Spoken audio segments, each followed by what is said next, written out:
There's an ongoing debate about how to handle TikTok in this country. Here's my preferred answer. I think we need to ban addictive social media like TikTok, but not just limited to TikTok, in children under the age of 16, because kids aren't the same as adults. But there's a separate debate right now in this country about the so-called Restrict Act that would actually ban TikTok and also potentially other products from certain hostile nations in the United States by granting authority to the executive branch of the government to make those determinations. As opposed as I am to the Chinese infiltration of our economy, I think we have to be very careful not to become more like China in the process.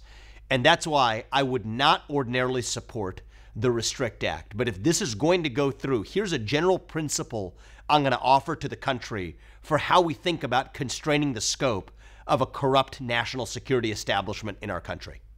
Anytime you're going to have a new congressional statute that expands the scope of national security executive authority beyond what it was before, we have to take back some other scope of national security executive authority that was previously granted, or else we're just going to have an ever-expanding executive national security state.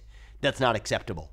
So what I would say is here's the limited circumstance in which I would accept the Restrict Act is if we actually use this as an occasion to roll back many of the key provisions of the Patriot Act, if not just to repeal the Patriot Act entirely.